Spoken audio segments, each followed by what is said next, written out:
Eh bien, bonjour à tous. D'abord, je voudrais signaler qu'Ignès Djadour a été notre organisateur. Je la remercie, elle va être à votre écoute. Permettez-moi, avant de lancer notre table ronde, de vous remercier tous. Et quand je dis tous, c'est ceux qui sont actuellement connectés, que nous ne voyons pas, mais qui participent à ce webinaire. Et nous les saluons tous bien chaleureusement.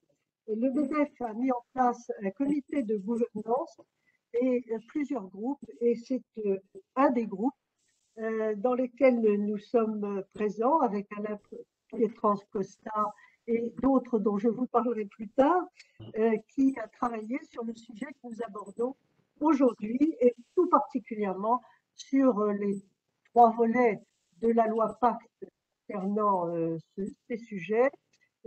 Et nous avons pu, grâce à ce travail collectif, avec cette intelligence collective, comme on le dit maintenant, vous préparer quelque chose grâce à nos invités qui ont la gentillesse d'être là aujourd'hui et qui nous remercions aussi chaleureusement. Alors la mission que s'est donnée le MEDEF concerne la loi Pacte, bien sûr, pour accompagner les TPE, les PME, les ETI et mettre cette loi en perspective avec le contexte national et européen de plus en plus exigeant et en plein développement dans les domaines environnementaux, sociaux et de gouvernance.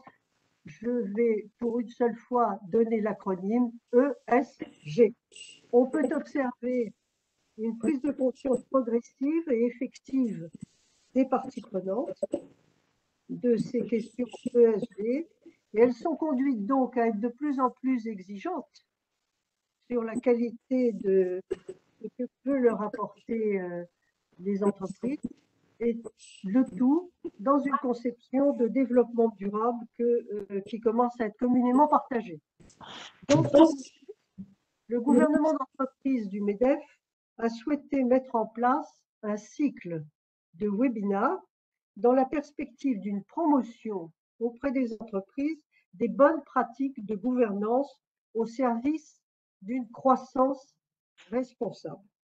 Alors aujourd'hui, nous traitons de la prise en considération des enjeux sociaux et environnementaux pour toutes les sociétés. Alors il est temps de vous présenter nos invités, que je remercie, mais véritablement au nom de tous, car ils vont nous faire partager leurs réflexions, mais aussi conjuguer leurs expériences, et vous pourrez apprécier, elles sont très diverses et très enrichissantes. Et sur un thème aussi magnifique que l'intérêt éclairé, nous allons avoir, je crois, par ordre d'entrée en scène, si vous me permettez, Charlotte Zeinbaum, responsable comptable finance et qualité, qui va nous faire part de son expérience. Je crois que malheureusement, on a perdu Dominique. Est-ce qu'Alain, vous souhaitez continuer l'introduction? Oui, donc nos invités sont Charlotte Weinbaum, qui est responsable comptable finance et qualité chez KPMG Médica, Hind Bedaoud, qui est directrice des achats Sodexo France et directrice des achats responsables du groupe. Il y aura donc, je termine la présentation, Philippe Kunter, qui est directeur du développement durable et de la RSE chez BPI France. Voilà. Alors, la présentation des séquences que nous allons maintenant aborder. D'abord, la prise en compte des enjeux sociaux et environnementaux dans la stratégie, puis l'importance d'inscrire ces enjeux dans le cadre d'un écosystème, et enfin, la place de l'écosystème et la mesure du projet d'entreprise. Nous laisserons largement la place à la pratique. Néanmoins, dès à présent, je souhaite passer la parole à Alain Pietrans Costa, qui est professeur de droit à l'école de droit de la Sorbonne. Il a créé et dirige le master de droit financier. Il est aussi, entre autres activités, membre du comité gouvernement d'entreprise du MEDEF et du haut comité juridique de la place financière de Paris. Alors, on m'a laissé l'ingrate tâche de me présenter. Donc, je vais le faire. Ça n'est jamais plaisant, alors je viens de présenter tout le monde. Mais je vais essayer de me présenter comme j'aurais présenté quelqu'un d'extérieur, donc Dominique de la Garandrie, avocat, spécialiste de droit social. J'ai acquis une solide expérience de la gouvernance des entreprises en participant il y a déjà un moment au comité d'éthique du MEDEF et à la rédaction de certaines parties du code, puis en siégeant au haut comité de gouvernement d'entreprise AFEP-MEDEF dès sa création en 2013. Et j'ai écrit en 2008 un livre qui s'intitule La longue marche, et je maintiens le titre pour toutes ces questions-là, qui portait sur la RSE et la vigilance. L'étude était faite auprès des grandes entreprises qui étaient à l'époque, c'est en 2008, pionnières dans ce domaine-là. Alors, cher Alain, je vais maintenant vous donner la parole, car vous allez nous parler, bien sûr, et nous donner une lumière immédiate sur le texte de la loi Pacte. Merci Dominique. Oui, un petit rappel au droit pour commencer. La loi Pacte de 2019 a touché, on le sait, au cœur du droit des sociétés au travers de ses dispositions sur l'intérêt social, la raison d'être et la société à mission. Ces trois apports n'ont cependant pas la même portée, tout au moins sur le plan juridique. Le premier d'entre eux, relatif à l'intérêt social, inscrit à l'article 1833 du Code civil, qui nous intéresse seul aujourd'hui, présente en effet un trait qui le distingue des deux autres. Il est général et obligatoire, alors que la raison d'être et la mission constituent des options offertes aux sociétés que quelques dizaines, voire centaines, ont pour le moment exercées. Le respect de l'intérêt social, lui, s'impose par définition à l'ensemble des sociétés françaises, soit à des millions d'entités économiques, de la plus petite société civile ou SAS jusqu'à l'immense société anonyme cotée en bourse. Curieusement, les formes juridiques non sociétaires d'entreprise ont échappé à la réforme, signe peut-être d'une confusion hélas assez fréquente entre société et entreprise. Alors en soi, l'obligation de respecter l'intérêt social, compris comme l'intérêt supérieur de la personne morale, n'est évidemment pas une innovation, il s'agit là plutôt d'une consécration législative. Ce qui est plus remarquable en revanche, c'est la précision que la gestion dans l'intérêt social doit s'opérer, je cite, en prenant en considération les enjeux sociaux et environnementaux de l'activité de la société. Alors dans l'esprit, la réforme s'inscrit dans le cadre d'une plus large réflexion sur la place de l'entreprise dans la cité. Le débat sur ce qu'on appelle désormais en bon français le corporate purpose reflète une préoccupation de notre temps qui a été alimentée par les récentes crises, qui ont nourri les doctrines de l'entreprise axées sur une plus grande attention portée aux parties prenantes, comme on dit, et à l'environnement au service de l'intérêt général. Une démarche désormais intégrée au contrat de société, à la différence des obligations RSE traditionnelles, une démarche portée par une logique donc plus politique qui a motivé le choix de toucher au Code civil, ce qui n'est pas rien, au risque peut-être d'une surinclusivité de la réforme et d'une perte de profondeur pour ne pas gêner inutilement les PME. Alors, si l'on quitte le politique pour s'intéresser au juridique, le moins que l'on puisse dire est que la portée de cet ajout a soulevé un certain nombre d'inquiétudes. Il est vrai qu'on pouvait être un petit peu dérouté par la contradiction apparente entre un discours gouvernemental proclamant la nécessité de transformer profondément l'entreprise et le soin mis à minimiser l'impact juridique de la réforme.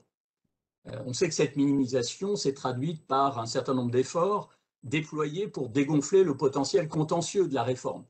On pense par exemple à la référence objective aux enjeux sociaux et environnementaux plutôt qu'à des catégories particulières d'intérêt, ce qui aurait conduit à un modèle multifiduciaire dont on connaît les défauts, en particulier celui de multiplier les risques de contestation. On pense aussi au remplacement à l'invitation du Conseil d'État des mots « en considérant les enjeux » par « en prenant en considération » pour traduire une préoccupation générale dont on a conscience plutôt qu'un but précis que l'on doit atteindre, ou encore l'absence de nullité des actes et délibérations pris en violation de cette obligation. Mais même si on l'a minimisé, ce risque contentieux n'en demeure pas moins, et cela pour deux raisons. D'une part, parce qu'il est difficile de soutenir que cette prise en considération ne constitue pas une obligation juridique, et non pas simplement une libération, comme l'avait prétendu le gouvernement. La préconisation d'ailleurs du Conseil d'État de maintenir séparé le respect obligatoire de l'intérêt social et la prise en considération des enjeux socio-environnementaux au moyen de la conjonction « et » n'a pas été retenu finalement. Le « et » a été remplacé par une virgule, c'est « en prenant en considération » afin de connecter cette prise en considération à la gestion de la société dans l'intérêt social. Et puis, d'autre part, on le sait, le droit d'agir en justice est largement ouvert en France pour contester les décisions sociales, à la différence du droit américain ou du droit britannique. Donc il y a obligation et il importe de lui donner un contenu. Contenu qu'il ne faut ni surestimer, dans le sens où il s'agit d'une simple prise en considération, qui ne remet pas en cause l'objet légal principal des sociétés, qui est inchangé, lui, à l'article 1832, qui consiste pour les associés à tirer profit de l'activité sociale, mais un contenu qu'il ne faut pas non plus sous-estimer, ce devoir de prise en considération ne se réduisant pas au simple respect scrupuleux des lois sociales et environnementales. Le problème est que rien n'est dit du seuil minimal de cette prise en considération, ce qui est par nature une source d'insécurité. Alors à la réflexion, dans notre groupe de travail, la démarche nous paraît inclure l'obligation d'identifier ces enjeux socio-environnementaux, de les évaluer, de les intégrer dans un processus décisionnel et enfin de documenter l'existence de cette démarche au cas de mise en cause ultérieure. Alors, in fine, le contenu et les contours de cette obligation seront précisés par le juge. Et la première décision de justice qui évoque à notre connaissance la réforme est révélatrice de l'attitude très proactive de certains juges qui ne sont pas prêts à interpréter le texte à minima au risque peut-être de l'immixtion dans la gestion sociale. Dans une ordonnance du 11 février 2021 rendue par un juge du tribunal judiciaire de Nanterre, il est ainsi affirmé que les choix stratégiques d'une société ne peuvent plus désormais, je cite, être opérés dans une stricte logique économique, mais en intégrant des éléments antérieurement conçus comme exogènes, ce qui impose à cette société de procéder à des abandons ou à des réorientations substantielles. Alors, il n'est pas sûr que le texte doive être lu comme invitant à cette distinction et encore moins à une opposition entre logique économique et non économique, mais plutôt comme soutenant une logique économique éclairée fondée sur un alignement, au moins à long terme, des intérêts économiques, sociaux et environnementaux, une logique économique éclairée qui repose sur un effort de responsabilisation dans le processus de décision et non sur d'illusoires obligations de résultats imposées aux sociétés dans la manière d'arbitrer entre les enjeux et les intérêts. La construction jurisprudentielle étant ce qu'elle est, nous n'aurons malheureusement pas de réponse consolidée sur ce point avant de nombreuses années, mais j'imagine que nos praticiens vont maintenant, eux, nous livrer leur éclairage. Merci infiniment, Alain, pour cet exposé juridique précis et concis, alors que nous sommes sur un sujet qui mérite de très très longs commentaires.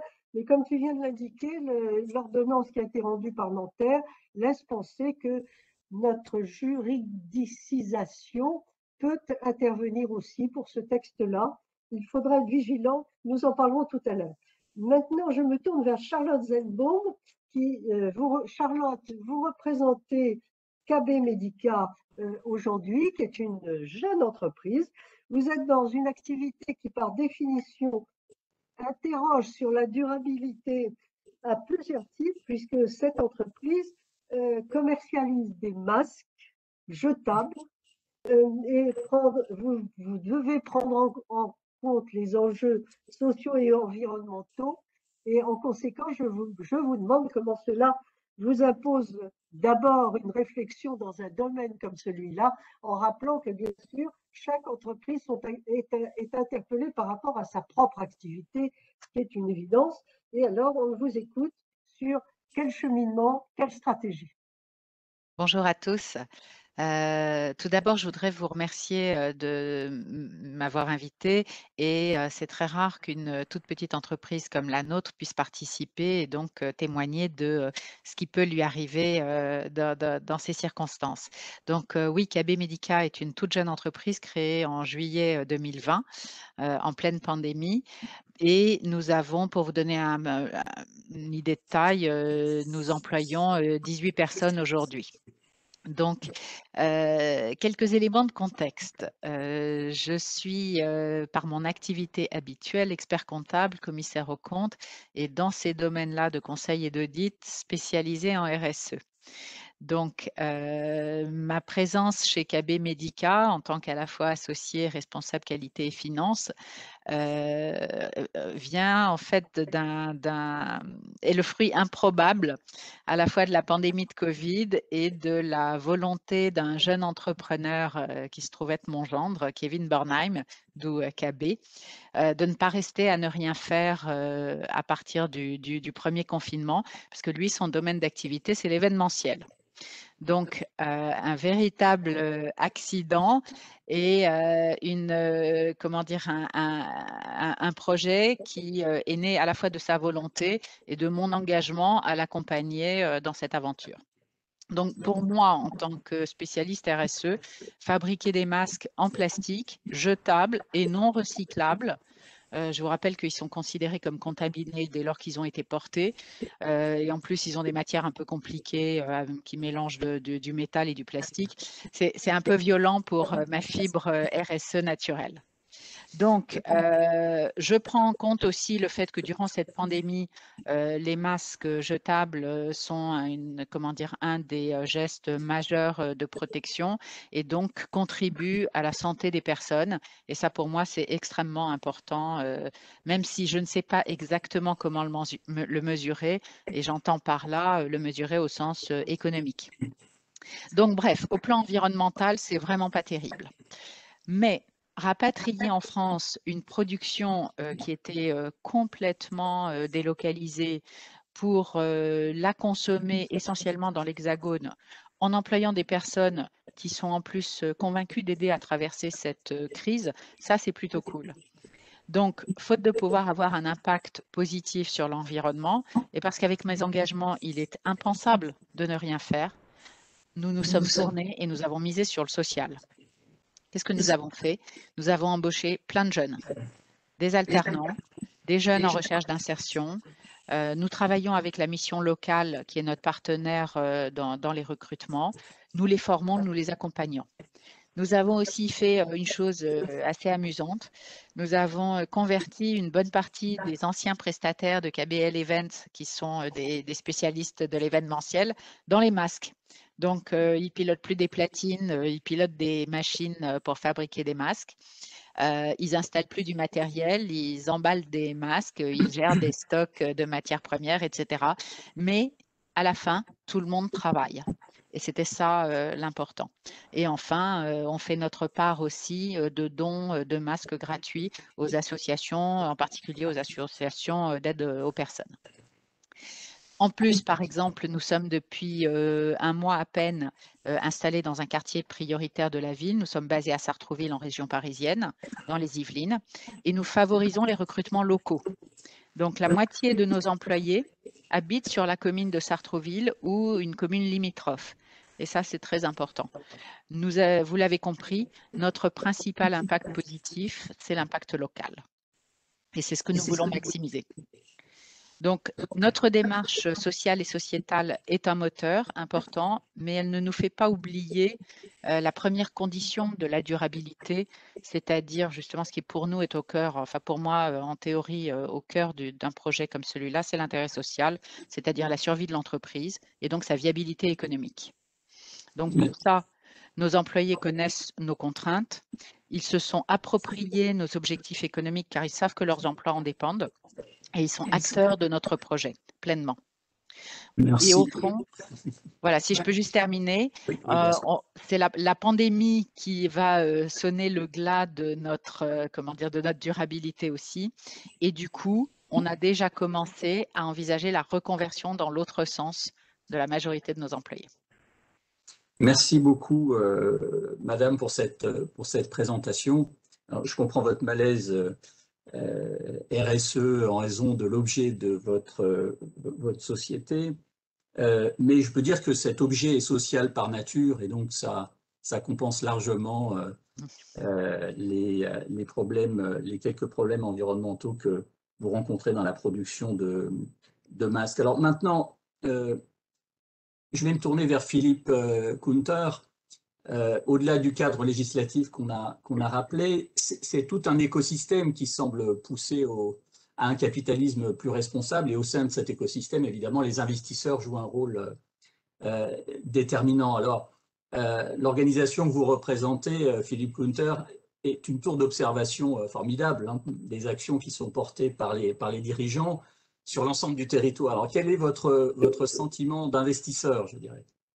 Bien, écoutez, tout d'abord, merci beaucoup et merci pour votre invitation et pour pouvoir partager effectivement certaines idées et certains constats, hein, peut-être pour éclairer et tout simplement avoir une compréhension un peu de certains mécanismes, enfin du moins de ce que l'on voit de notre tour d'observation et d'action, hein, comme vous l'avez rappelé très justement.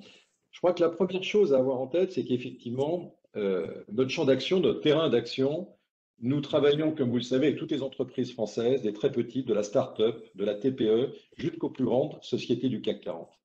Donc, on a un terrain de jeu formidable, si je puis me permettre, et il faut aussi avoir en tête que sur ces sujets, il faut avoir en tête la granularité de ce que représentent les entreprises, et on le sait tous. Les entreprises françaises, à 98%, ce sont des entreprises qui ont moins de 10 salariés. Donc, on a dans notre paysage entrepreneurial des très grandes, dont on parle énormément, hein, et qui mettent beaucoup d'actions, et par ailleurs tout un tissu régional, un petit peu partout, d'entreprises qui sont des très petites entreprises. Et ça, c'est important parce qu'il faut le rapprocher par rapport à ce thème, à finalement la manière de rentrer dans ce sujet. Et ce sont les très grandes, naturellement, qui sont rentrées dans ce sujet en premier pour des questions réglementaires. Les déclarations de performance extra-financière, tout un ensemble de documentation, de reporting auxquelles elles étaient tenues. Et donc, ces entreprises, les plus grandes, sont rentrées dans les sujets, entre guillemets, de la RSE, hein, c'est-à-dire intégrer des actions dans le domaine environnemental, social, sociétal, de pilotage, de gouvernance, donc par ce truchement. Mais la RSE, c'est aussi du volontariat pour le plus grand nombre des entreprises, et vous l'avez rappelé d'ailleurs, avec la loi Pacte, où il y a une obligation maintenant pour toutes les entreprises, je dirais, de s'intéresser à ce sujet, mais il n'y a pas une RSE, mais des RSE, à savoir que chaque entreprise a son mode d'action en fonction de son secteur. Le secteur d'activité, c'est la clé d'entrée, hein, quand même. Une entreprise dans l'industrie ne mènera pas les mêmes actions naturellement qu'une entreprise dans les services, en fonction de tout un ensemble de critères. Et donc, une fois qu'on a en tête un petit peu cette clé d'entrée, on s'aperçoit pourquoi finalement ces entreprises s'y sont mises, si vous me permettez l'expression. Et ça, c'est important. En fait, pour de très très bonnes raisons. Les premières raisons, c'est que cette démarche d'intégrer soit les domaines environnementaux ou sociaux, etc., sont très connectés à l'innovation. C'est une façon de revisiter les modèles d'affaires, c'est une façon de créer de nouveaux business, etc. Beaucoup de sens aussi. La quête du sens est quelque chose qui est aujourd'hui encore extrêmement prégnant et encore plus dans le contexte de la crise sanitaire. Et la création de valeur, l'attractivité. Ces entreprises ont compris totalement qu'en travaillant ces sujets, elles sont beaucoup plus suivies par des clients et ça se traduit en business. Et ça, c'est très important. Il y a une autre tendance de fond, effectivement, qui intervient, c'est le poids du citoyen. Citoyen salarié, citoyen dirigeant d'entreprise, citoyen profession libérale, etc. Et on le voit bien, il y a des mouvements qui sont extrêmement porteurs, donc bien sûr la Convention citoyenne que l'on connaît, mais le réveil écologique, hein, les 32 000 étudiants qui aujourd'hui, sur la base de questionnaires, et je vous en parle en bonne connaissance de cause, puisque pour BPI-France, c'est moi qui réponds aux questions à ces étudiants, et ce sont des questions extrêmement pertinentes. Et la conséquence et la conclusion de tout cela, c'est que ces étudiants vont recommander l'entreprise X plutôt que l'entreprise Y en fonction de la qualité de ses réponses, de ses engagements, mais aussi de la cohérence de ses actions et avec son alignement stratégique dans ces domaines. Donc là, on a affaire à quelque chose qui est extrêmement puissant en termes d'attractivité. Autrement dit, une entreprise qui ne souhaiterait pas s'engager sur ces sujets, eh bien, pourrait être dans une situation où elle aurait beaucoup de mal à recruter, et recruter, comme l'on dit en matière RH, des talents, donc pour nourrir son entreprise, etc. Alors, on s'appuie bien sûr sur des études, nous en avions déjà un petit peu parlé, que nous avons produit avec le Lab BPI France, et notamment une étude RSE que nous avons sortie il y a 2 ans, et une étude plus récente en fin d'année, qui est extrêmement intéressante, et je vais vous partager avec vous quelques chiffres sur les ressorts de l'action avec 4 profils de dirigeants de PME. On a interrogé à peu près 61 000 entrepreneurs et on a eu plus de 1300 réponses. Et il ressort deux catégories extrêmement intéressantes, dont une qui va à l'encontre des idées reçues sur les dirigeants de PME, c'est la catégorie que l'on a appelée les capitaines humanistes, qui représentent plus d'un quart, 26%. Et en fait, pour ces dirigeants, il s'agit en fait pour leur entreprise que la projection de leur entreprise ne s'inscrit pas dans la croissance, mais dans la construction d'une aventure humaine et respectueuse de l'environnement. Ça veut dire que 70% de ces entrepreneurs placent avant tout la pérennité de l'entreprise, de leur entreprise, comme priorité stratégique, et ils engagent leur entreprise dans des enjeux climatiques et des actions sur la lutte contre le réchauffement climatique à hauteur de 79%. Donc, ils veulent être les acteurs du changement. Et ça, c'est très important. Et c'est une catégorie que nous n'avions pas totalement dans notre radar, si je puis dire. Et l'autre catégorie qui est intéressante, qui représente 18%, que l'on appelle les stratèges engagés, en fait, ce sont des entrepreneurs qui cherchent à combiner à la fois la croissance forte, naturellement, et des engagements sociétaux affirmés. Et là, on est bien dans l'esprit de la loi Pacte. Et ce sont d'ailleurs, point extrêmement intéressant, des dirigeants qui consacrent 69% de leur temps sur les réflexions stratégiques.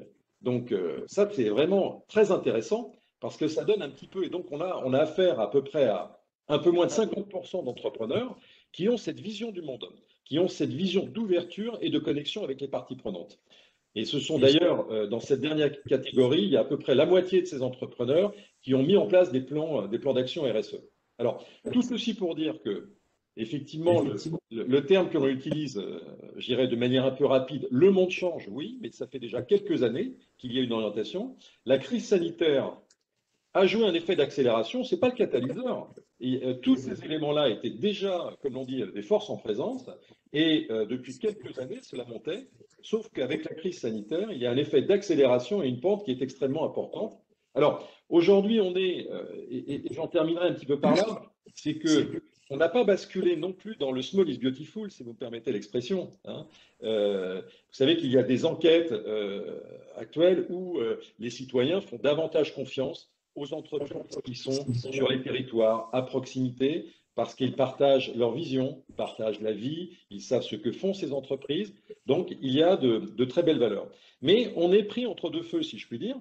On est pris dans le feu de la mondialisation, où on le voit très bien, et nos entrepreneurs, même les start-upers, aujourd'hui, commencent parfois à s'intéresser, je dirais, à exporter des produits dans le monde ou des services. Auparavant, vous vous en souvenez, on disait on commence sur son territoire et ensuite on va à l'international. Maintenant, non, on commence directement par l'international et parallèlement à ça, il y a l'ancrage territorial. Donc d'un côté, la mondialisation, l'ouverture sur le monde, mais aussi la nécessité de l'ancrage territorial, la proximité. Et là, il y a probablement quelque chose, effectivement, qui doit être régulé. Voilà, j'en terminerai par là. Merci beaucoup pour ce témoignage très, très riche, très dense. Alors, je vais me tourner donc directement vers Hind Bendaoud, qui, comme on l'a dit, est à la tête des achats responsables pour le groupe Sodexo. Est-ce que vous pouvez nous parler de la manière dont cela se passe au sein de votre groupe, et notamment du rôle du dirigeant? Y a-t-il une impulsion de la part des dirigeants, une feuille de route qui vous est donnée? Merci. Bonjour à tous et ravi de participer à cette table ronde aujourd'hui. Alors, Alain, tout d'abord, avant de parler peut-être de la situation spécifique chez Sodexo, moi, je suis convaincue que l'impulsion des dirigeants est essentielle parce que c'est vraiment ça aussi qui va permettre de créer cette dynamique, de donner un mandat clair à leur cadre dirigeant et à l'ensemble de l'organisation pour que ces aspects de RSE soient vraiment intégrés dans la stratégie et dans les priorités des organisations. Je pense qu'une organisation qui n'aurait pas une impulsion qui vienne vraiment du top management, certaines initiatives, bien sûr, pourraient naître ou pourraient se développer, mais pas du tout dans les proportions d'une entreprise qui aurait vraiment un équilibre, je dirais, entre l'impulsion qui est donnée par le top management et toutes les initiatives qui vont venir du terrain, des équipes. Et dans ces cas-là, c'est un cercle vertueux, on va dire, qui s'alimente. On va avoir un certain nombre d'initiatives qui vont remonter et qui vont être déployées ou renforcées pour être déployées dans des cadres encore plus peut-être élargis que l'endroit où elles sont apparues. Et de la même manière, cette impulsion des dirigeants va permettre à ce que les ambitions RSE ou les engagements RSE de l'organisation vont se retrouver déclinés dans les feuilles de route, positionnés au bon endroit stratégique, que les arbitrages soient faits en tenant compte de l'ensemble des éléments RSE également, et sur des choses aussi extrêmement concrètes, pragmatiques, mais essentielles. Ça va permettre aussi de s'assurer que dans la politique d'objectifs, par exemple, ou d'évaluation de la performance des collaborateurs de l'entreprise, l'aspect RSE est pris en compte. Également, c'est toute cette impulsion qui permettra de faire en sorte que l'on crée un cadre favorable pour que les collaborateurs de cette entreprise sentent qu'ils ont le mandat de proposer, d'être force de proposition en permanence sur des projets RSE. Donc voilà, pour faire très court, je pense que l'impulsion des dirigeants est essentielle, mais elle n'est pas suffisante. Il faut cette impulsion et en même temps, il faut s'assurer que l'ensemble de l'organisation s'approprie aux différents niveaux de l'entreprise ces priorités RSE ou cette stratégie RSE. Parce que chacun, à son niveau, doit contribuer. C'est-à-dire qu'effectivement, l'impulsion vient des dirigeants.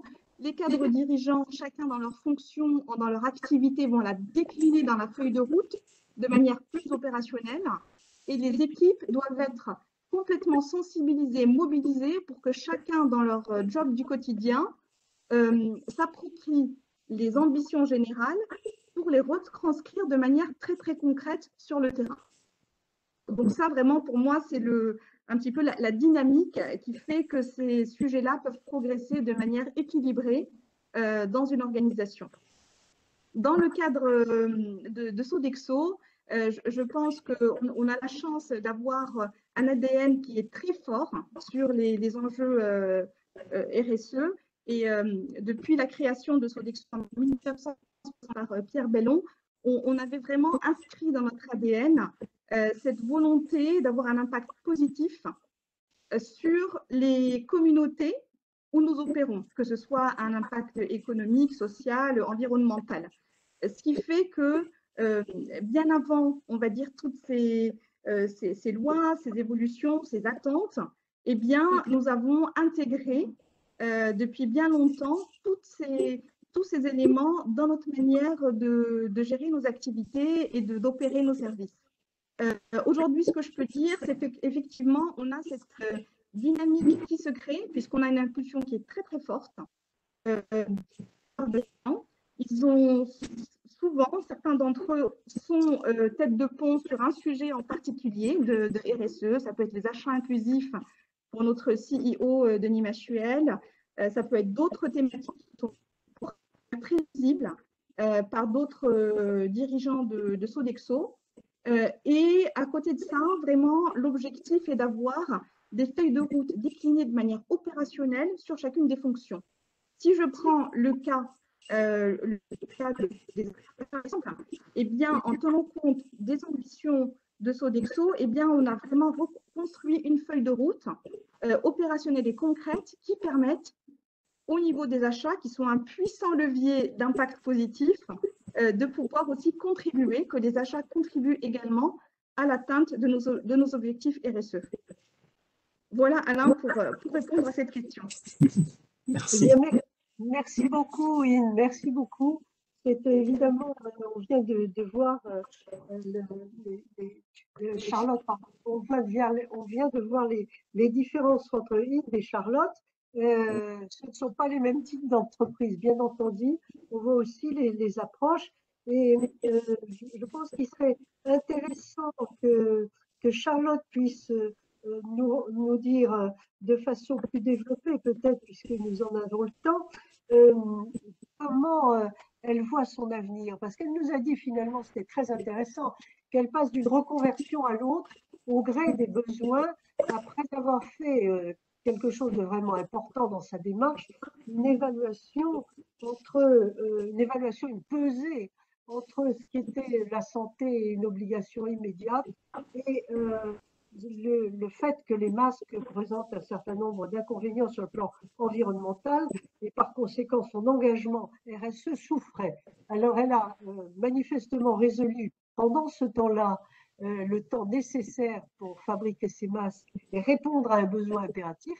Elle a résolu ce conflit, elle nous a expliqué comment, et on sait qu'elle s'inscrit dans la durabilité d'une façon totalement différente de ce qu'on pouvait attendre. Alors, Charlotte, si vous pouviez nous en dire un peu plus, ce serait probablement très intéressant. Merci beaucoup, Dominique. Vous l'avez compris, pour une petite structure comme la nôtre, l'agilité est au cœur du mécanisme de survie. Donc, on ira là où on pourra, c'est la première priorité. En fait, notre aventure, elle se situe au croisement à la fois de la pandémie qui est conjoncturelle, en tout cas on l'espère, mais au fond, c'est un projet de relocalisation industrielle, même si c'est petite relocalisation parce que c'est à notre échelle. Mais ça pose les questions générales des enjeux liés à une relocalisation et des questions RSE liées à une relocalisation. Et ça, ce n'est pas des questions très simples.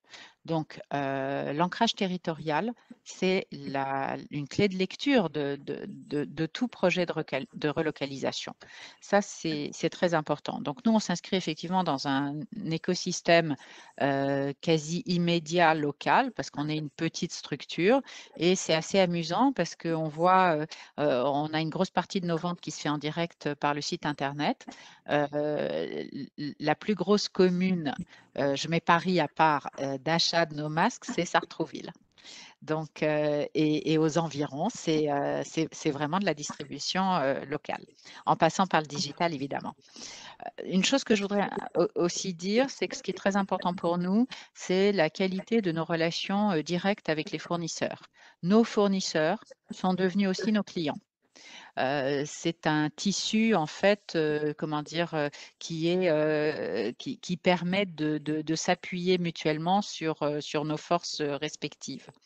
Un autre élément que je voudrais dire, c'est que on ne peut pas faire de relocalisation responsable si on ne s'inscrit pas dans des chaînes d'approvisionnement qui elles-mêmes répliquent nos propres besoins. L'été dernier, quand on s'est lancé dans la fabrication de masques, 100% de nos matières venaient de Chine parce qu'il n'y en avait plus du tout qui était fabriqué en France. Alors, il n'y avait plus de masques, il n'y avait plus de meltblown, la matière filtrante, il n'y avait plus rien, il n'y a rien du tout. Donc, en l'espace d'un an, on voit qu'une partie de l'industrie s'est à nouveau mobilisée. Mais quand nous, on est à notre échelle et qu'on nous impose, par exemple, des contrats d'approvisionnement sur un an, avec des quantités, comment dire, industrielles, ben, vous comprenez très vite que c'est des rigidités auxquelles nous, on ne peut tout simplement pas se contraindre. Et il y a un dernier élément qui me semble important quand on parle de relocalisation. On n'a pas de Small Business Act en France. C'est bien dommage. Parce que en fait, la position justement des petites entreprises, Philippe Kunter en parlait, c'est qu'on aimerait bien aussi pouvoir s'appuyer sur des achats un peu plus importants, soit des achats publics, soit de grandes entreprises, etc. Et là, justement, c'est très compliqué pour nous de faire valoir à la fois notre petite taille et aussi nos engagements RSE. Donc, si on pouvait voilà, faire preuve d'un petit peu plus d'imagination dans les appels d'offres ou dans les grilles d'achat, pour qu'on puisse faire valoir nos engagements, je pense qu'on pourrait préserver une partie de cette sécurité sanitaire souhaitée par tout le monde. Très intéressant. Merci beaucoup Charlotte. Ce qu'on entend de votre témoignage et de celui de Hint, c'est ce que j'esquissais dans l'introduction, c'est l'absence d'opposition, de distinction entre les éléments de prise en considération de ces enjeux socio-environnementaux et le modèle même de l'entreprise. Hein. Son objet social, il y a une intégration très forte, en tout cas dans de très nombreuses entreprises. Alors, Je voudrais simplement revenir aux études BPI dont vous parliez tout à l'heure à propos des attentes fortes de l'écosystème hein, sur ces questions-là. Est-ce que vous pouvez nous en dire davantage? Très certainement, Alain. En fait, le sujet, c'est d'aider, comme cela a été dit, hein, c'est de pouvoir aider ces entreprises de taille plus modeste à s'armer, à mettre en place des plans d'action, mais business, pour intégrer ces dimensions environnementales. Parce que ça ne va pas de soi, naturellement. On l'a vu à travers cette étude. Il y a quand même une émergence d'un certain nombre de mouvements et de prises en compte, mais les sanctions seront terribles pour les entreprises qui ne rentreront pas, je dirais, dans cette mouvance. Alors, quand on parle de sanctions, c'est quoi? Moi, je vois deux choses et je vous dirai ce que l'on fait ensuite et ce qui est attendu par ces entreprises. Tout d'abord, c'est le désengagement des salariés. Aujourd'hui, on en a parlé tout à l'heure, et c'est un terme qu'on entend de plus en plus, la recherche du sens. Et quel que soit les âges d'ailleurs, hein, ce n'est pas uniquement pour les jeunes collaborateurs, mais des collaborateurs beaucoup plus âgés dans l'entreprise qui veulent être plus en ligne avec leurs propres valeurs. Et donc aujourd'hui, on a des départs, certains s'en vont, etc. Ça se constate dans les entreprises. Donc, il y a un sujet de désengagement. Dès lors qu'une entreprise ne mettrait pas en œuvre des actions sincères et profondes sur ces sujets, il y a un risque non seulement de manque d'attractivité, mais de désengagement. Et puis le deuxième sujet, qui est un mal beaucoup plus profond, c'est carrément la perte de valeur. C'est ce qu'on appelle les stranded assets, etc. C'est qu'une entreprise qui ne souhaiterait pas prendre le virage des grands enjeux, notamment des enjeux environnementaux, se retrouverait peut-être d'ici à quelques années, hein, avec l'accélération des sujets, avec une perte de valeur de ses actifs. Et donc là, c'est la double peine, non seulement perte de valeur, mais plus attractif, autrement dit, l'entreprise ne vaudrait plus grand-chose. Donc, pour lutter contre cela, le sujet, c'est d'accompagner ces entreprises. Et donc, c'est la solution, c'est ce que nous avons mis en place comme d'autres acteurs, et ça va de la start-up jusqu'à la grosse PME, hein, de mettre en place des diagnostics, toujours à partir de l'activité. Hein, il y a des choses à chaque fois. Moi, je n'ai jamais vu une entreprise qui n'avait rien fait dans ces domaines. Mais souvent, elle n'en a pas confiance. Donc, il faut identifier, montrer et remettre du muscle là où c'est nécessaire, tout en ouvrant d'autres sujets. Ensuite, ce qui est important, c'est de créer une cohérence entre ces sujets. Parce que dès lors que ces sujets sont traités en silo, il n'y a pas d'impact vis-à-vis de l'extérieur et ce n'est pas reconnu en tant que tel. Donc, il faut créer cette jambe de cohérence et, comme cela a été dit également, aligner ceci avec la stratégie de l'entreprise. Donc, c'est un double travail de mise en cohérence et d'alignement avec la stratégie de l'entreprise pour ainsi être visible, être repéré par des clients et qu'il y ait une traduction business. Et là, si vous me permettez l'expression, on coche les cases. On coche les cases du développement d'activité et du sens des hommes et des femmes dans l'entreprise qui sont fiers de participer, je dirais, à ces engagements.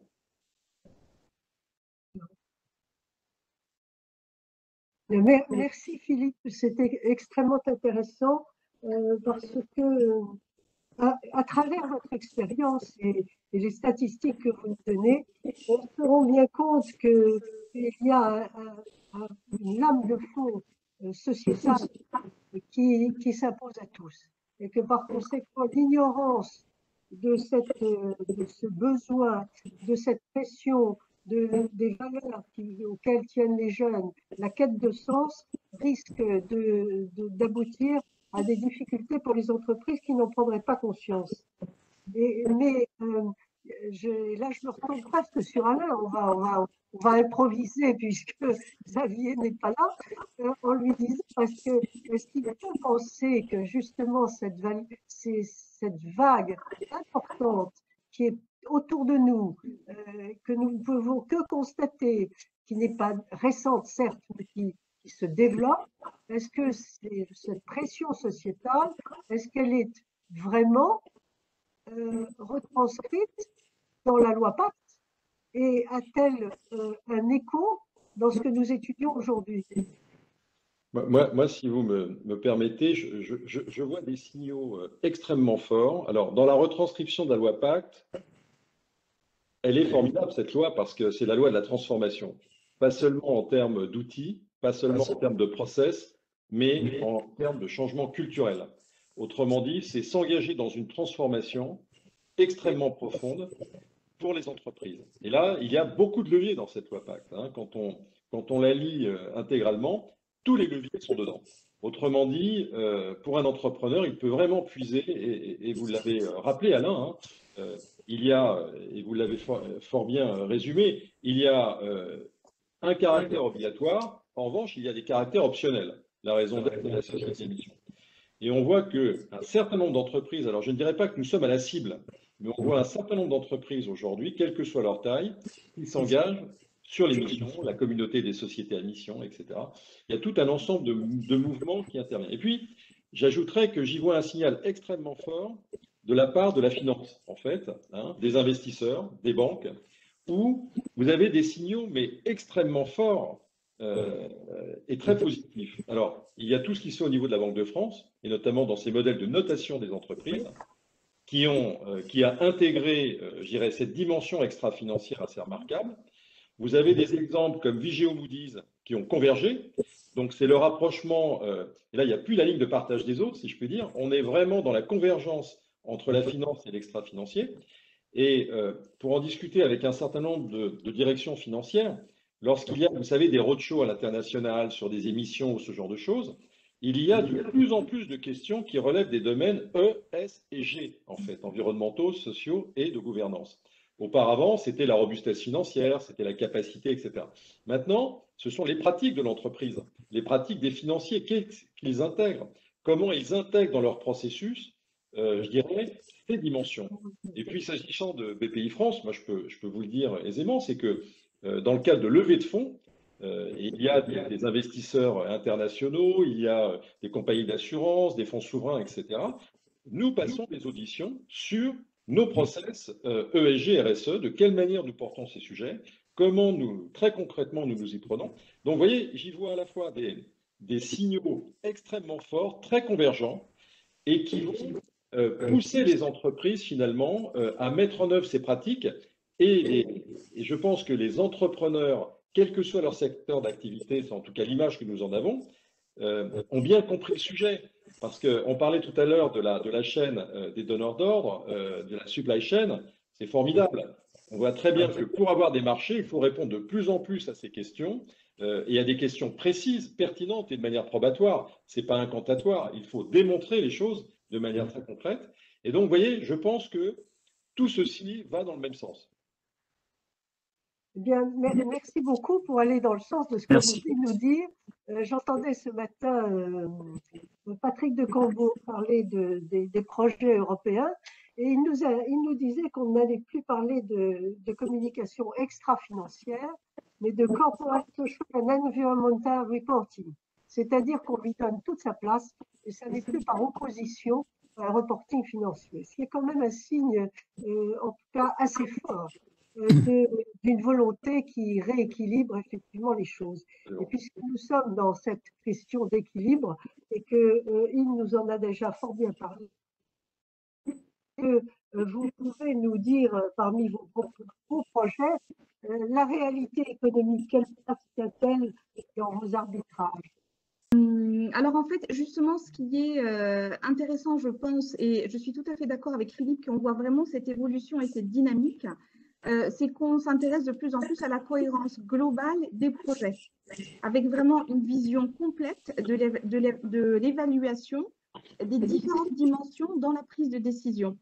Et nous, au niveau achat, ça c'est quelque chose que, voilà, moi ça fait plus de 20 ans que je suis dans les achats, et je peux vraiment témoigner qu'il y a cette évolution du fait que dans la prise de décision de marché, de sélection de fournisseurs et de produits, de manière générale, hein, je ne parle pas que de Sodexo, mais de manière générale sur la fonction achat, on a ces évaluations des autres dimensions, des externalités, on va dire, par rapport à des sujets très précis qui pouvaient être plus utilisés dans le passé, comme le coût, les délais, etc. Tous ces impacts autres sont de plus en plus évalués. Et en fait, il y a vraiment des grilles d'analyse de plus en plus complètes pour voir également quels sont les impacts à plus long terme. Et je trouve ça très positif d'avoir effectivement élargi la possibilité d'évaluer ces différents éléments dans la prise de décision des entreprises. Merci, merci. Oui, j'indiquais d'ailleurs pour faire écho à ce que vous disiez, Dominique et Philippe, oui, le changement de nom de la directive NFRD en CSRD n'est sans doute pas anodine. Et d'ailleurs, il y a peut-être même une source de confusion parce que CSA en anglais, c'est la RSE. Et le S, en l'occurrence de la directive, c'est pas social, c'est sustainability. Donc là, on crée un sigle qui est une source de confusion, mais qui insiste sur l'idée de durabilité, de soutenabilité. Effectivement, on intègre ces sujets-là à l'intérieur même de l'objet social, de l'intérêt social. Ça n'est plus, comme dit le juge que je citais tout à l'heure, des éléments exogènes, mais ça devient des éléments endogènes inscrits au cœur de la stratégie de l'entreprise. Alors maintenant, je crois qu'on est dans les temps, Dominique. C'est vers toi que je me tourne. Donc, parce que derrière tous ces projets intéressants, il y a une réalité économique, effectivement, et toute la difficulté de cette loi vague, de cette boîte à outils dont parlait Philippe, qui nous permet de faire beaucoup de choses. Toute la difficulté repose sur l'arbitrage à opérer entre les différents enjeux, pour ne pas parler d'intérêts, qui sont en présence dans cette obligation de prise en considération. Est-ce que tu veux bien développer ce point-là sur lequel nous avons travaillé ensemble beaucoup? Oui, alors nous avons beaucoup travaillé ensemble parce que nous sommes tous les deux juristes et que les juristes décortiquent tous les mots. Donc c'était un peu, il est vrai, un peu complexe. C'est une manie. C'est une manie. Et donc on a fait rentrer le tout dans le tout en analysant chaque mot, chaque virgule. D'ailleurs, là, vous racontez la triste vie de l'élaboration du texte, ce qui a pu se passer pour arriver à ce texte, lui donner un sens qui soit finalement aussi souple que possible, parce qu'il s'adresse à toutes les sociétés et qu'il y a là, comme Philippe le disait il y a un instant, dans les toutes petites sociétés, dans les TPI, il y a quand même des questions qui sont très particulières et personnellement, mais je crois que c'était le sentiment du groupe aussi, nous avons évoqué à plusieurs reprises le fait que les petites entreprises, les PME, les TPE, etc., respirent finalement ce texte et l'ont déjà appliqué avant même qu'on leur demande de le faire. Parce qu'il est impensable qu'une entreprise ait pour seule cible son développement économique, se désintéresse du capital humain et se désintéresse de ce qui l'entoure, de l'environnement, que son écosystème finalement consiste sur le plan purement financier. Donc, on pense très sincèrement que cette époque est révolue, que de toute façon, la quantité de textes en droit social, en droit environnemental et en gouvernance serait suffisant à les ramener dans la bonne voie. En revanche, est-ce qu'il faut se dire qu'il y a une opposition entre le poids économique et puis les enjeux sociaux et environnementaux? Je pense que le moment est venu de penser global et que cette analyse globale inclut évidemment tous les éléments, toutes les composantes d'une entreprise et particulièrement son écosystème. Néanmoins, nous avons travaillé avec un esprit pratique pour les entreprises adhérentes du MEDEF qui ne sont pas encore équipées avec des directeurs de RSE, par exemple, ou des directeurs d'entreprises d'achat extrêmement sensibles comme InPolette. Et par conséquent, nous avons essayé de trouver des lignes qui les guident et qui les rassurent en même temps. Car dans ce texte, nous pensons qu'il faut, qu'est-ce qu'on demande aux chefs d'entreprise, qu'est-ce qu'on demande aux dirigeants, alors éventuellement un conseil d'administration, mais de réfléchir avant de prendre une décision pour savoir s'il n'y a pas une dimension environnementale. Et Charlotte nous a donné l'exemple de sa propre réflexion. Il y a une dimension environnementale, pour elle c'était un obstacle, elle s'est retournée vers une dimension sociale. Eh bien, chère Charlotte, c'est non seulement une réflexion, mais c'est une pesée que nous avions envisagée effectivement au sein du groupe pour dire, après tout, on a ces trois éléments.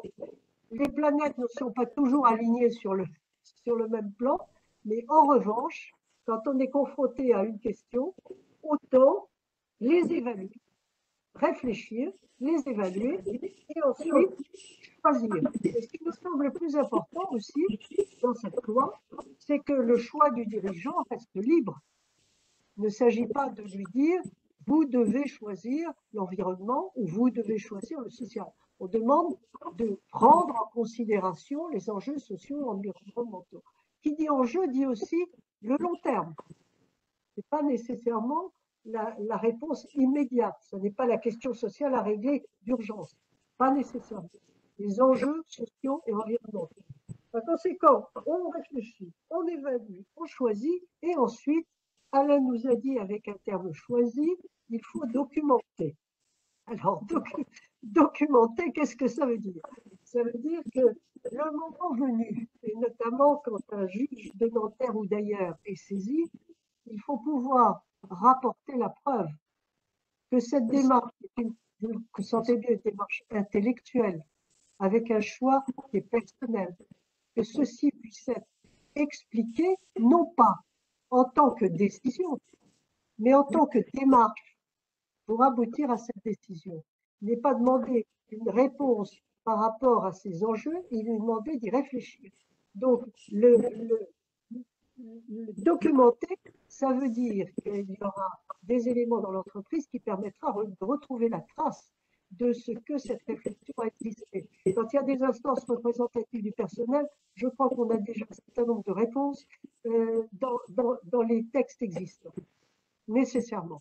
Mais néanmoins, cette documentation, il va falloir, selon les entreprises, compte tenu de leur diversité, Dieu sait qu'elles sont diverses, les chiffres que nous donnait Philippe tout à l'heure sont impressionnants sur les petites entreprises, eh bien, il faut qu'elles puissent se mettre à l'aise et s'approprier cette démarche sans difficulté.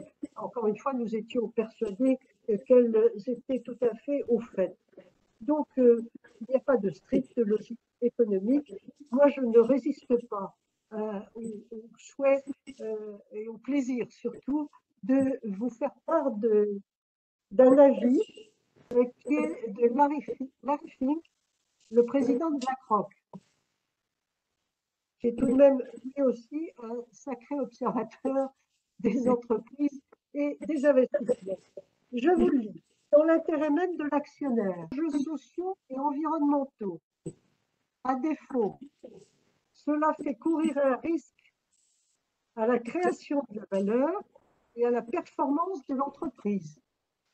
Et il conclut, je ne peux mieux conclure ma réponse à votre question, car on peut considérer que BlackRock ne soit pas intéressé directement par les investissements.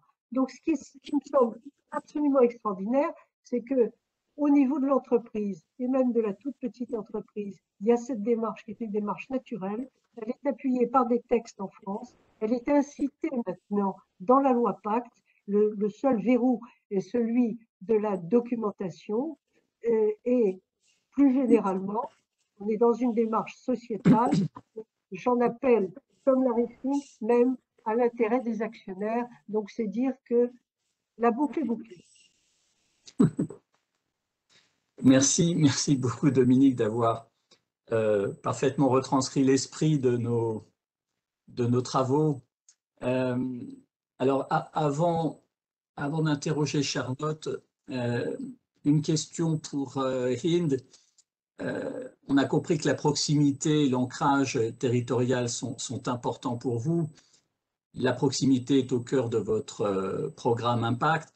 Comment avez-vous décidé, dans le cadre de votre stratégie, de donner un rôle si important à l'ancrage local? En fait, c'est vrai que dans notre politique achat responsable, la partie ancrage territorial est très importante et c'est quelque chose qu'on peut également faire grâce à notre organisation puisque nous avons une équipe achat en région, donc vraiment des acheteurs qui sont situés au cœur des territoires, qui sont connectés avec les chambres d'agriculture, avec les organismes locaux, qui connaissent les fournisseurs dans une relation de proximité. Et ça, c'est extrêmement important parce que beaucoup de nos fournisseurs PME dans les régions ont aussi besoin d'un accompagnement et d'une relation de proximité différente par rapport à des groupes de plus grande taille. Et d'ailleurs, c'est une des raisons pour laquelle on a lancé ce programme Impact Plus, qui est notre programme d'accélération des achats inclusifs.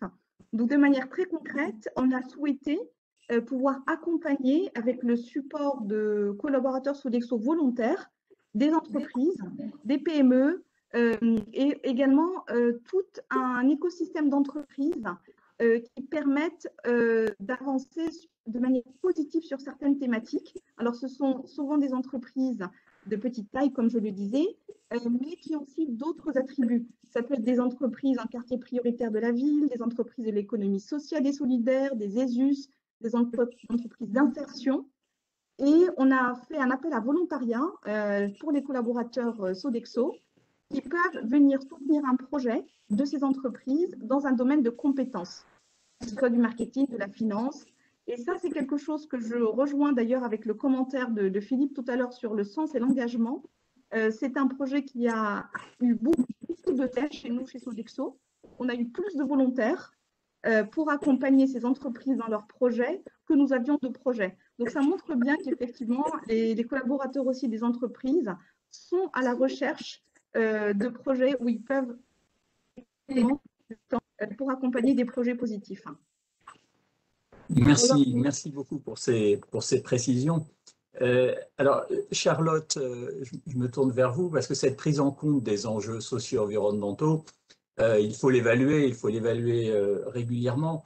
Comment procédez-vous pour cette évaluation? Est-ce que vous rencontrez des difficultés particulières dans le cadre du reporting ou de l'évaluation des impacts positifs et négatifs de votre activité? Alors ça, c'est une question vraiment compliquée pour nous. Parce que l'autre problème qu'on oublie souvent, comment dire, dans des entreprises plus importantes, c'est les ressources disponibles pour se préoccuper de la documentation, du reporting, etc. J'en sais quelque chose parce que là, par exemple, nous, on est en pleine démarche d'amélioration de la qualité. Donc, on a engagé une démarche ISO 9001 qui nous positionne aussi sur ces questions-là. Et on dispose de très peu de ressources en interne pour pouvoir… On a un peu le sentiment de devoir faire ça en plus. Plus le fait que c'est compliqué à mesurer, tout ce que je vous disais tout à l'heure. Et puis l'autre chose aussi qui soulève des questions pour nous, c'est tout ce qui relève du domaine technique et de la technicité de nos produits et de nos engagements. Là, je reprends sur le volet environnemental. C'est compliqué si on n'a pas des connaissances très précises et parfois sur des sujets qui peuvent être un peu polémiques. Par exemple, je vous donne un exemple, la région Île-de-France, que je remercie encore parce qu'ils nous ont soutenus et c'est aussi grâce à eux qu'on est là aujourd'hui, lance un projet recyclage des masques. Et du coup, je veux dire, moi, il se trouve que je suis plus spécialiste presque de RSE en matière de déchets parce que je travaille sur ce secteur-là en particulier. Et je sais bien que ça n'a pas de sens. Mais si je dis ça, je me fais littéralement fusiller. Donc, ça, c'est des questions aussi. Il faut accepter, comment dire, qu'on est sur des enjeux qui peuvent parfois être très compliqués. Sinon, en fait, on va au plus simple. C'est-à-dire, on est en impact local. J'essaie de mesurer les indicateurs les moins nombreux possibles et les plus simples possibles. Pour moi, je n'ai pas d'autre solution dans une petite entreprise. Alors, moi, j'ai une question et pour Charlotte et pour Ine. Enfin, peut-être je vais poser ma première question à Charlotte. Vous revenez beaucoup effectivement sur les difficultés finalement, les obstacles que vous pouvez rencontrer pour les petites entreprises dans le domaine de la RSE, vous avez fait allusion tout à l'heure à des engagements RSE qui ne sont pas connus et qui ne vous permettent pas d'accéder à certains marchés. J'imagine que c'était ça le sens de votre intervention.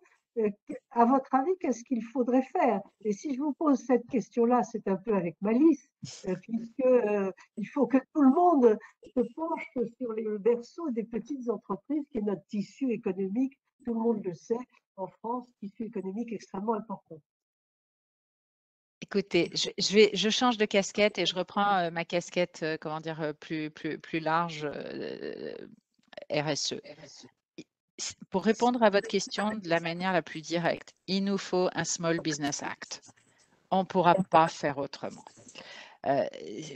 Sinon, nous, on est toujours à la traîne. En fait, dans tout ce qui est politique d'achat, par exemple, appel d'offres, là, il faut quand même dire que 90% des achats de masques depuis un an ont été faits de manière, comment dire, professionnelle, publique ou par les très grandes entreprises, etc. Donc, on est confronté essentiellement à des appels d'offres. Pour les appels d'offres publics, par exemple, c'est pour ça que je vous dis, Dominique, Small Business Act, il semble, alors l'interprétation des acheteurs publics, c'est que les règles européennes sur la concurrence interdisent la référence à l'impact local. Donc, moi, je ne sais pas quoi dire face à ça. Alors, quant à Charlotte, j'avais une question parce que c'était très intéressant. Au tout début, vous nous avez dit qu'il fallait une forte volonté des dirigeants. Et puis, il y a un instant, vous nous avez parlé finalement des collaborateurs qui s'engagent et l'appel à volontariat. Alors, comment ça se passe, ces allers-retours top-down, down-top? Je pense que c'est justement ces valeurs, parce que l'impulsion des dirigeants va créer le cadre favorable pour que les collaborateurs soient eux-mêmes moteurs et forces de proposition. Et c'est indispensable qu'ils soient dans cette dynamique-là positive, de trouver des solutions innovantes, de vouloir déployer des initiatives dans leur périmètre d'activité. C'est ce qui permet que la feuille de route ou la stratégie RSE se transforme en vraie action concrète.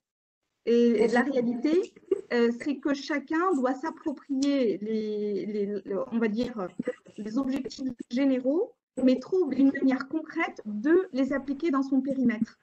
Donc, pour répondre de manière très concrète, c'est vraiment cette dynamique qui permet que des initiatives remontent et soient encore plus renforcées parce qu'il va y avoir un accueil favorable de ces propositions des collaborateurs. Et de la même manière, cette information descendante de dire on est vraiment à la recherche de nouvelles solutions, de nouveaux projets, de nouvelles initiatives, ça va inciter l'ensemble des équipes à être à la recherche de solutions parce que tout n'est pas toujours facile. Voilà, il y a des fois, ça va contre des contraintes opérationnelles, des fois, il y a des arbitrages de coûts. Donc, il y a vraiment une intelligence collective à activer pour mettre en œuvre. Et des fois, il faut se lever des blocages, travailler de manière différente. Donc, c'est là où toute cette dynamique et cette intelligence collective se met en œuvre, mais avec une idée très claire que c'est ça l'ambition, c'est ça le chemin. Et peut-être je vais juste faire un petit commentaire par rapport à Charlotte sur le reporting. Je compatis, Charlotte, et je comprends que ça peut être très difficile pour une PME, mais d'une manière générale, ce que je peux partager, c'est que c'est un énorme effort pour les entreprises, quelle que soit leur taille, de faire ce reporting documentaire et aussi le niveau d'exigence, voilà, bien sûr, est très important au fur et à mesure qu'on est dans une grande taille. Peut-être juste pour partager un petit peu, que vous vous sentiez moins seul. De notre côté, on a effectivement un système de reporting qui est très robuste sur les KPI extra-financiers et toute notre feuille de route RSE, mais ça demande aussi à notre niveau un très gros effort. Les équipes sont en ce moment en train de travailler sur notre campagne de collecte de data. Et par exemple, sur les achats responsables, donc dans mon périmètre, on est en train de collecter 450 données chiffrées partout dans le monde, dans tous les pays. Et ça, ce n'est qu'une partie de la collecte. Et cette collecte se fait au niveau des sites Sodexo, au niveau des pays et au niveau du groupe. Et donc, en fait, toutes ces données sont consolidées puis auditées avant de pouvoir être utilisées dans notre reporting extra-financier. Donc, clairement, je pense que quelle que soit la taille de l'entreprise, ça demande un effort considérable et beaucoup de ressources. Mais c'est vrai qu'en même temps, c'est ce qui permet de formaliser les actions engagées. Et comme on le mentionnait tout à l'heure, c'est vrai que aussi toutes les agences de notation, les reconnaissances externes, elles sont importantes pour arriver à formaliser tout simplement l'énergie investie dans ces sujets-là. Mais voilà, je voulais partager ce petit message de soutien. Je comprends tout à fait ce que vous dites. Nous sommes très très loin de ce que nous disait Alain tout à l'heure avec la loi Pacte sur l'obligation de documenter. En fait, on a le grand écart, ce que Int nous dit, je suis bien consciente puisque je suis au TI par ailleurs, c'est qu'il y a le grand écart entre le reporting Sodexo et quelque part le non-reporting KB Medica. Et il y a sans doute entre les deux un grand vide. Oui. Et vous en sentez le besoin en disant qu'il faut pouvoir apprécier ce qui est fait en matière de RSE. Oui. C'est toute l'ambiguïté, toute la difficulté en même temps. Et d'ailleurs, Alain, on t'écoute. Ah, non, mais l'obligation de documenter, elle n'est pas dans la loi. C'est plutôt une prudence, c'est plutôt une recommandation que nous faisons pour les entreprises qui ont les moyens de le faire. Vous pourrez vous expliquer si jamais vous étiez ultérieurement mis en cause sur cette prise en considération, ce qui ne semble pas être votre cas, puisque votre modèle, votre objet est parfaitement compatible avec les enjeux socio-environnementaux. Mais c'est plutôt une mesure de gouvernance pour les entreprises qui ont les moyens de mettre en place quelque chose d'un peu structurel. Voilà. Alors, En revanche, identifier les enjeux, oui, ça relève de l'obligation ex ante, je dirais. Voilà. On le fait, nous, à notre échelle, c'est-à-dire dans un document de démarche RSE qui est régulièrement mis à jour. Voilà. On n'a pas de, on coche les cases qu'on peut. D'accord. Bien sûr. Alors, Alain, je crois qu'il y a des questions. Ah, tant mieux. Oui, tant mieux. Le temps est venu des questions. Alors, peut-être pourrait-on en prendre une ou deux. Alors, j'en vois une. Quel est l'apport de cette loi si les entreprises le font naturellement? C'est une bonne question. Il faut toujours s'interroger sur l'utilité de la loi. Ça, c'est un préalable absolument nécessaire. C'est une excellente question pour qui a participé à l'élaboration de la loi. Ça a quand même été une question assez discutée, je crois. Oui. Oui, alors l'apport de la loi, écoutez, moi je dirais, mais je le dis sous le contrôle d'Alain et de nos invités, parce que je crois qu'on est dans une table ronde, autant discuter. Pour moi, l'apport de la loi, c'est d'attirer l'attention sur ceux qui n'auraient encore jamais entendu parler des enjeux sociaux et environnementaux lorsqu'on prend une décision de gestion, une décision stratégique. Voilà, pour moi c'est ça, c'est-à-dire que c'est assez limité, mais néanmoins incitatif. Et après tout, quand on met un coup de projecteur sur quelque chose d'important, ça peut ne pas faire de mal, mais toujours faire du bien. Alors Alain, et vous, votre avis? Oui, non, mais je vais aller trop vite. C'est une question que je me suis posée et que je continue à me poser d'ailleurs, parce que là, on a peut-être choisi des invités pas très représentatifs, puisque pour ces entreprises-là, manifestement, on n'avait pas besoin d'une loi pour leur imposer de prendre en considération ces enjeux, mais peut-être que pour d'autres, la question peut davantage se poser, et il y a une sorte d'idée de… Alors, évidemment, de concurrence déloyale, j'allais dire, entre les entreprises qui prennent bien en compte ces enjeux et les autres, mais d'une certaine manière, celles qui ne prennent pas suffisamment en compte ces enjeux se handicapent naturellement dans la compétition, parce qu'à long terme, on ne peut pas avoir une entreprise rentable et performante sans suffisamment prendre en compte ces enjeux. Vous l'avez dit tout à l'heure, des salariés, du désengagement des salariés. Je pensais même à l'engagement des salariés, parce qu'une manière d'attirer les bons salariés, c'est aussi de leur montrer que leur emploi, leur engagement aura un sens. Pareil pour les fournisseurs, pareil pour l'environnement. Donc je crois que moi, à long terme, il y a un alignement naturel qui se fait, mais alors peut-être que ça a une vertu pédagogique, effectivement, comme le souligne Dominique, d'indiquer dans le Code civil, de manière assez symbolique, qu'on ne dissocie pas la performance économique, et je ne dirais pas la performance non économique, parce qu'elle a un sens économique aussi, la prise en compte de ces enjeux. Donc il y a une sorte là de signal politique fort. Alors, coup de projecteur, j'aimerais bien qu'on interroge les TPE pour savoir si elles n'ont jamais entendu parler de la loi Pacte et de cette obligation de prendre en jeu. Parce que si on fait de la pédagogie, il faut vraiment la faire jusqu'au bout. Il ne suffit pas de toucher au Code civil, parce que je pense que les chefs de petites entreprises ont autre chose à faire que de lire les lois qui modifient les codes. Voilà. Mais alors, peut-être votre sentiment, Charlotte et Hind, sur cette question?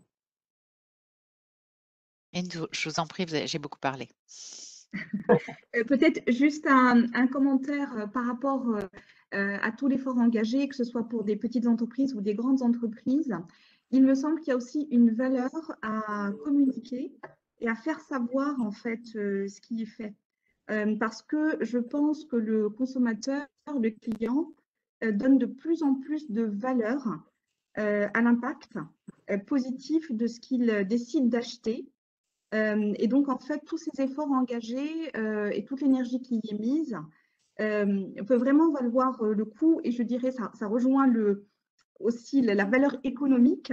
C'est-à-dire qu'en fait, il faut certainement plus de transparence et de pédagogie et de communication en externe pour que des PME ou des TPE arrivent à exprimer en fait les impacts positifs qu'elles ont sur leur territoire, la valeur sociale qu'elles apportent, peut-être des éléments différenciants dans leurs achats ou dans leur manière de, elles, opérer et créer du business dans leur territoire. Je pense vraiment que ça apporte beaucoup de valeur et que ça aurait qu'il faudrait qu'il y ait plus de communication. Des fois, je parle avec certains de nos fournisseurs et je trouve qu'ils font des choses formidables. Et comme c'est des PME, ils n'ont peut-être pas les bonnes équipes de com ou de marketing pour tout packager en externe. Mais je suis sûre que si ces éléments étaient connus, eh bien, ils auraient plus de parts de marché et plus de clients et de consommateurs qui seraient ravis de s'approvisionner chez eux ou d'acheter leurs produits et leurs services.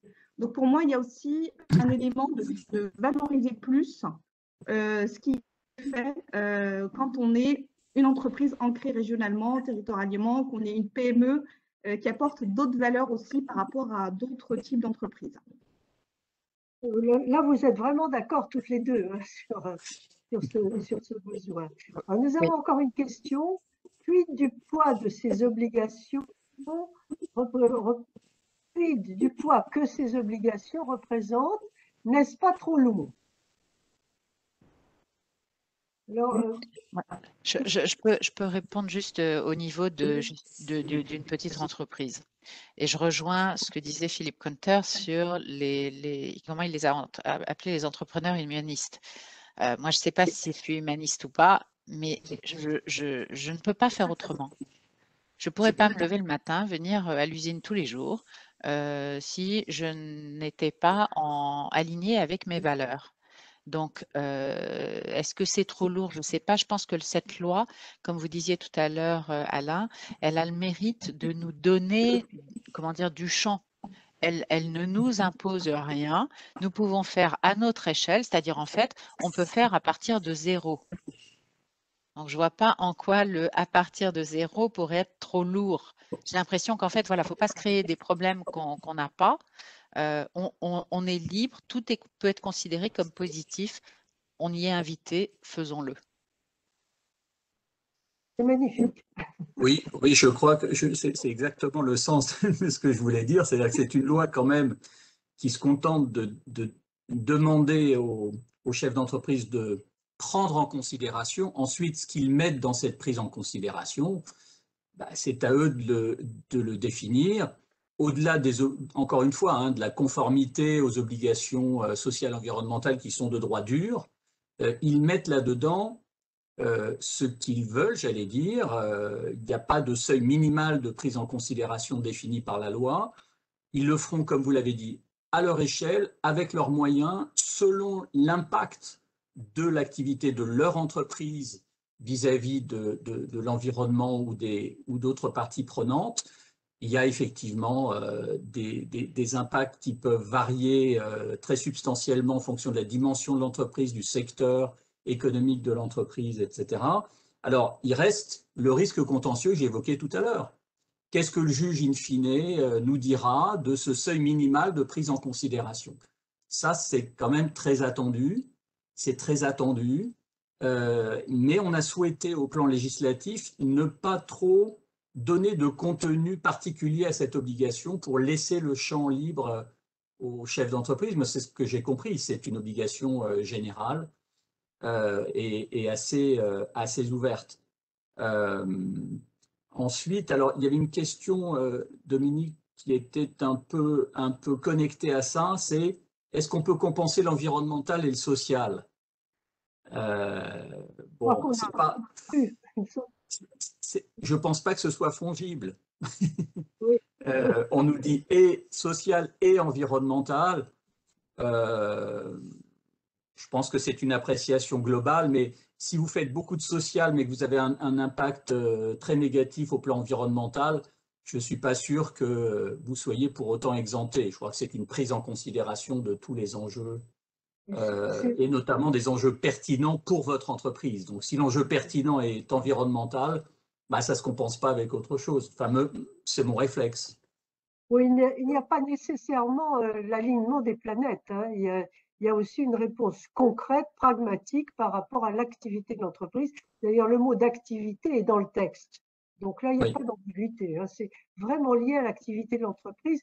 Et grâce à Inde et Charlotte, on a vu que les entreprises sont très différentes et que les réponses peuvent être plus ou moins développées, mais néanmoins avec une démarche fondée sur les valeurs, comme nous l'a fort bien dit Charlotte. Alors, il y a un certain nombre de questions, effectivement. On nous demande si les PME doivent évoluer d'une démarche normative RSE vers une démarche transformative société à mission.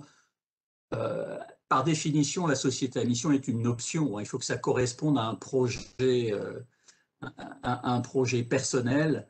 On ne peut pas l'imposer, la mission. C'est quelque chose qui doit venir de l'intérieur et qui là déclenche pour le coup des obligations légales spécifiques et relativement lourdes. C'est une autre démarche pour moi, ça. C'est le troisième étage de la fusée, comme on le dit souvent. Vous avez l'intérêt social qui s'applique à tous, la raison d'être, statutaire si possible, et la mission. Mais la mission arrive en bout de processus, et ça suppose aussi un accompagnement. Alors là, je parle des plus grandes entreprises, un accompagnement des investisseurs, comme on l'a vu dans l'actualité. Sans investisseurs à mission, il n'y a pas beaucoup d'entreprises à mission. Donc ça correspond à un projet global, me semble-t-il. Pourquoi ne pas changer de regard et vouloir absolument traiter les sujets en interne au sein des TPE et PME? Je dois dire que ça s'adresse peut-être à Charlotte. Je vais devoir interpréter la question pour... L'idée, c'est est-ce qu'en fait, on ne fait pas un peu juste notre cuisine en interne?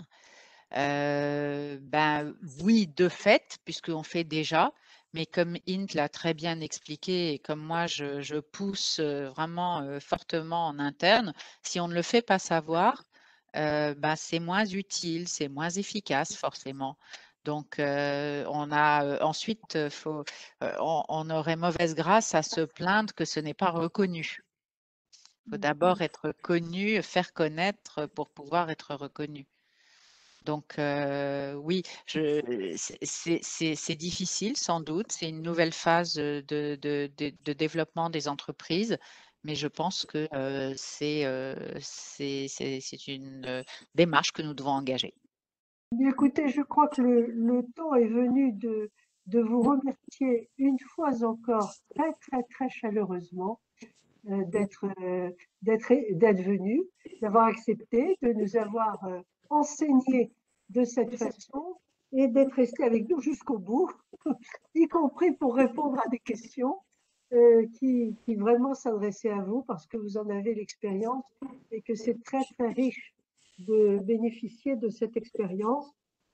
Pour ce qui nous concerne, je vais laisser le dernier mot à Alain en le remerciant aussi de sa partie de la préparation de longue date, puisqu'effectivement, nous avons coupé les cheveux en 4 et les mots en 20 sur ce texte pour pouvoir recueillir des témoignages qui nous ont ramenés dans le droit chemin. Alain, à toi pour dire au revoir.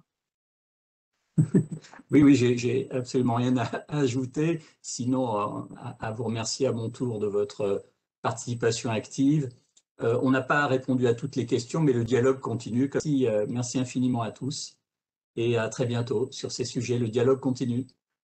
Merci à vous. Au revoir. Au Merci revoir. à vous. Bonne journée. Au revoir. Bonne journée.